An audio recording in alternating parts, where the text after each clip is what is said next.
any doubt to say that Akbar was one of the greatest rulers that India has ever produced. इसमें कोई शक नहीं है कि जितने भी अब तक के रूलर हैं, जितने भी अब तक के शासक रह चुके हैं, उनमें सबसे महान जो शासक था उसका नाम है अकबर। कोई इसमें डाउट नहीं है, चीज नहीं है। At the death of Humayun in 1556, जब 1556 में हुमायूं की डेथ होती है, 1526 में Akbar was only 13 year old. उस समय अकबर केवल 13 साल के थे सर। 13 ईयर ओल्ड था, 13 साल का। Yes sir. He was too young to understand the affairs of the state. So Bairam Khan was appointed his regent. उस समय 13 साल का था, तो इसमें कोई ऐसा मतलब इसमें कोई ये नहीं है, कोई डाउट नहीं है कि इस समय वो राज्य के मामलों को समझने के लिए बहुत छोटा था। इसलिए बैराम खान को उसका गार्जियन अपॉइंट कर दिया गया। ठीक है, कि जो भी काम वो होगा बैराम खान की देखरेख में अकबर शासन को संभालेगा। Yes sir. As a guardian Bairam Khan हमेशा उसके साथ रहेगा। It was understand is regency that Akbar defeated Hemu, a descendants of Sher Shah Suri at the second battle of Panipat in 1556। ठीक है, और बैराम खान के नेतृत्व में अकबर ने हेमू को डिफीट दिया। ठीक है, कब दिया? 1556 में। 1556 में yes sir. Second battle of Panipat, Panipat की दूसरी लड़ाई में हेमू और अकबर के बीच में हुई, अकबर ने बैराम खान के नेतृत्व में उसने उसको हराया, हेमू को हराया। एंड दस ही ऑक्युपाइड दिल्ली एंड आगरा, और इस तरीके से उसने दिल्ली और आगरा के ऊपर कब्जा कर लिया। Yes sir. A few years later, कुछ सालों के बाद, few years means कुछ साल बाद, Akbar took the reign in his hands। कुछ सालों बाद अकबर ने पूरी सत्ता अपने हाथ में ले ली। He conquered Gwalior, Ajmer and Jaunpur. Conquered means कब्जा किया, जीत लिया उसने। Yes sir. उसने ग्वालियर को जीता, फिर अजमेर को जीता और जौनपुर को जीता। He annexed मालवा in 1561, और 1561 में उसने अपनी सत्ता को मालवा तक पहुंचा लिया, फैला दिया। Yes sir. ठीक है, but he did not believe in only force, लेकिन वो केवल अपनी ताकत के ऊपर ही भरोसा नहीं करता था। Yes sir. कि वो ताकत से पूरी स्थिति को कब्जा कर ली। Offered a hand of friendship to the Rajput, उसने राजपूतों से लड़ाई लड़ने के बजाय उसने उनसे दोस्ती का हाथ बढ़ाया, फैलाने का प्रयास किया। यस सर, विचार किया। He forged marriage alliance with them and allowed them to rule their territories peacefully only if they acknowledged Mughal authority। उसने उनके साथ वैवाहिक संबंध स्थापित किए, राजपूतों के बीच में उसने वैवाहिक संबंध स्थापित किए। उसने कहा कि ठीक है, आप अपने राज्य में पूरी तरीके से शासन व्यवस्था आप ही के हाथ में रहेगी। Yes sir. लेकिन आपको मुगलों की अधीनता स्वीकार करनी पड़ेगी, आपके साथ कोई तंग नहीं करेगा। अगर आपको कोई दिक्कत होती है, डोंट स्पीक, तो कोई दिक्कत करता है तो हम आपके साथ में खड़े हो जाएंगे, हम आपके साथ खड़े होंगे। He himself married a Rajput princess of Amber Jodhabai, उसने खुद एक राजपूत राजकुमारी के साथ शादी किया था, उसका नाम था Jodhabai. He also offered high post to Rajput in administration, और वो राजपूतों को अपने राज्य में बड़े पदों पर नियुक्त करता था। फॉर एग्जाम्पल राजा मान सिंह, राजा टोडरमल एटसेट्रा। जैसे राजा मान सिंह, राजा टोडरमल को उसने अपने राज्य में बड़े बड़े पदों के ऊपर नियुक्त किया करके रखा था। The Rajput kingdom that made peace with him, the Rajput kingdom that made peace with him included Amber, Kalinjar, Bikaner, Jaisalmer etcetera. जो राजपूत राजा थे उनके साथ बहुत ही शांति के साथ रहते थे। जैसे उसमें अंबर था, कलिंजर था, बीकानेर था, जैसलमेर था। ये जो सारे राज्य थे ये अकबर के साथ पीसफुली रहते थे, कोऑपरेट करते थे। However, some Rajput did not accept his authority, so he fought with them and brought them under his authority। तो लेकिन कुछ राजपूत राजा थे वो इस व्यवस्था को पसंद नहीं करते थे। ठीक है, इसलिए अक्सर उनसे उनकी लड़ाई होती रहती थी। He conquered Chittor and Ranthambore in 1568। Akbar ने 1568 में चित्तौड़ और रणथंभौर को जीत लिया। He fought with Rana Pratap in the famous battle of Haldi Ghati in 1576 और 1576 में उसने हल्दी घाटी की लड़ाई लड़ी राणा प्रताप से। It was one of the bloodiest battle in history। ये सबसे ज्यादा खूंखार लड़ाई थी, इसमें बहुत से लोगों की जान गई। Yes sir. More than 8,000 Rajput soldiers were killed in battle and women committed जौहर।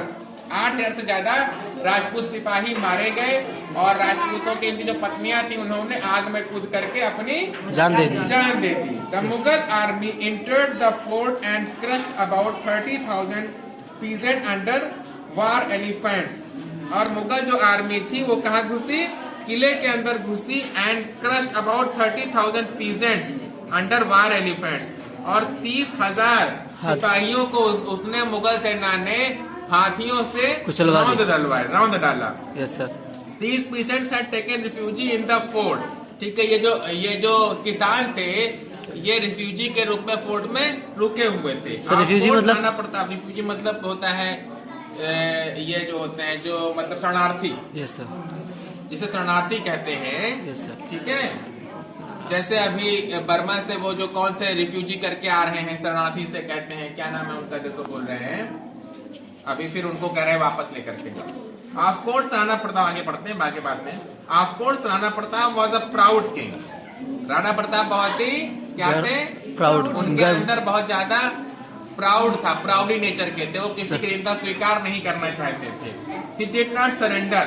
ठीक है, उन्होंने सरेंडर नहीं किया, उन्होंने आत्मसमर्पण अकबर के सामने नहीं किया। He continued to harass the Mughal forces by his practice of guerrilla warfare.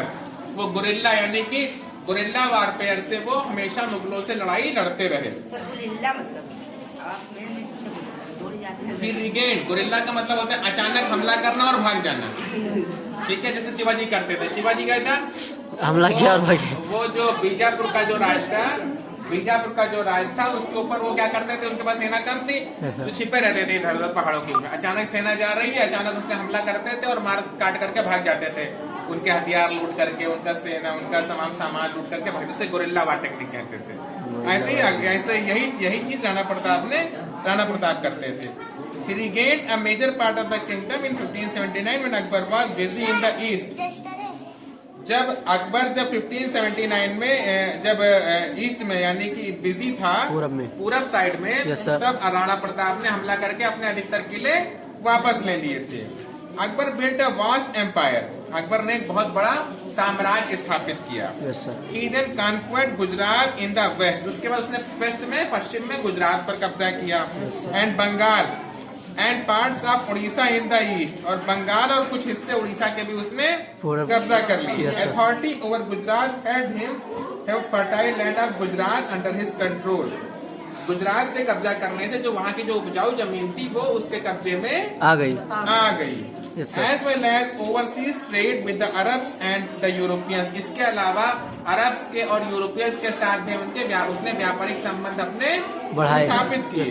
The control over Bengal gave him access to sea ports so as to trade with south east Asian countries and China.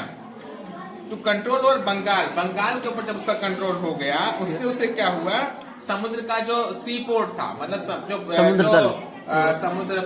समुद्र पत्तन था, जिसके द्वारा उसने south east में, Asian countries में और China में उसने अपना व्यापारिक संबंध स्थापित किया।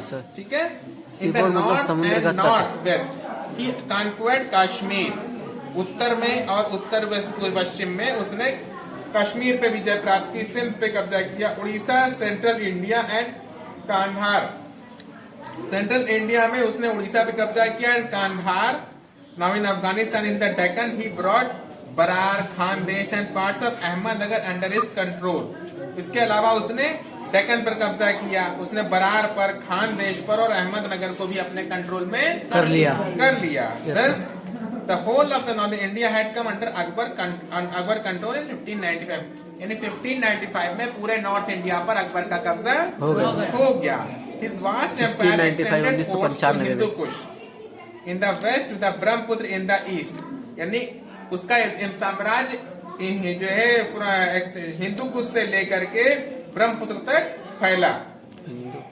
And from the Himalayas in the north to Godavari in the south. Himalaya से नॉर्थ में, हिमालय से लेकर के और साउथ में गोदावरी तक उसका साम्राज्य था। Akbar build the town of Fatehpur Sikri near Agra and made it his capital. Akbar ने फतेहपुर सीकरी जो थी आगरा के पास में, उसे अपना कैपिटल बनाया। The place was a number of marvellous buildings. He shall learn about them, we shall learn about them later. उसने बहुत सारी बिल्डिंगें बनवाई, मार्वेलस बिल्डिंग, बहुत ही शानदार भव्य जो है इमारतों का निर्माण कराया। उसके बारे में हम आगे चल करके पढ़ेंगे। Akbar not only brought a larger part of India under his control but also administered it well।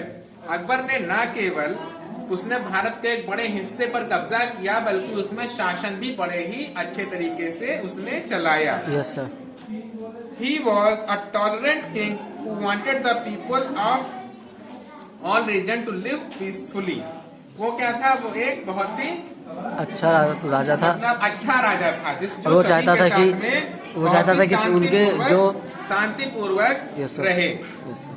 We shall learn more about him in the next lesson. हम उसके बारे में और अधिक अगले लेसन में पढ़ेंगे। Akbar was not a very contented man in his personal life. He mourned the death of his 2 sons who died due to over drinking. Beside prince Salim stood against him. ठीक है, वो उसके जो 2 बेटे थे वो क्या हुए? बहुत ज्यादा शराब पीते थे, इसलिए वो मर गए थे।